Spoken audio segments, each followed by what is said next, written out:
Hi, Gaye DeRusso with Majestic Rider, riding Cajun today. This is the horse that was barn sour and Pacey.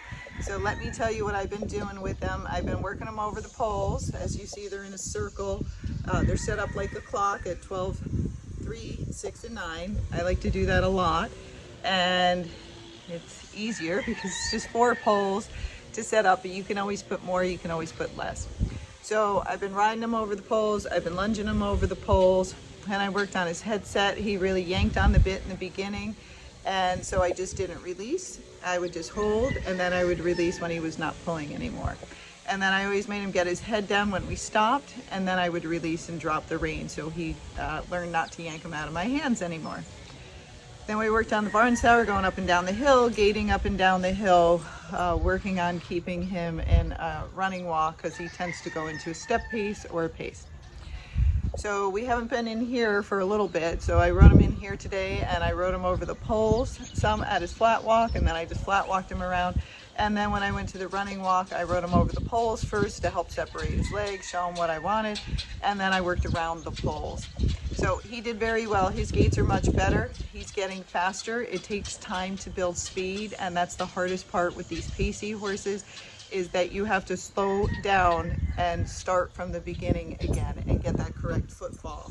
Because if you don't and you just keep riding them with that same footfall and go faster, they're never going to be as smooth as they could be. So it's best to go back, spend the time, fix it, and then you'll get faster and faster over time, and you won't have to do anything crazy to get them in gait. You'll just go faster and half halt, and that's about it. But if you don't do it correctly, you'll always be chasing the gait, and you'll never understand why some horses can gait and some can't. But remember, there's all different horses out there. There's ones on the trotty side, there's ones that just gait, and there's ones on the Pacey side. You have that Pacey side one, you're gonna have to work with it, but they can be very smooth, very good. You gotta ride them with some semi-collection, and you gotta make sure that when you're riding them, they're not being heavy on their front end. You want most of their weight on their back end so they carry themselves better, because the ones that are Pacey can be more trippy because they tend to drag their feet more, and they're more lateral, so they can't catch themselves as fast if they do trip. So you want to ride with some semi-collection, get their weight on their back end, and you'll have a much better horse for it. The poles do lots of things. They teach the horse to separate its legs, so it's good for horses that are Pacey. It's also good for horses that are trippy or don't pay attention, and it's also good for horses that have stifle problems. So the poles do a lot for you. As you're going over the poles, you can make them higher off the ground, especially if you have a horse that you're trying to build up its back end, or a horse with stifle problems. Raise them up a little bit off the ground. I'll attach the jumping little stands. Oh, they're over there. The jumping little stands, you can buy those. They're on Amazon, and then you can raise them different heights, and you can alternate. You can have one on the ground, one higher, one lower.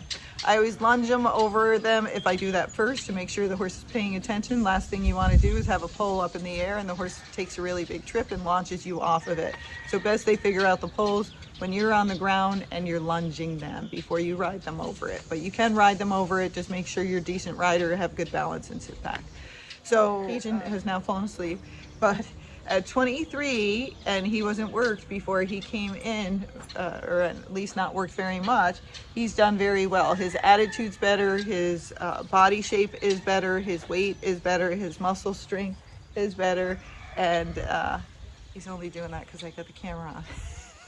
So they can improve. It doesn't matter what age they are. They can all improve as long as they're healthy.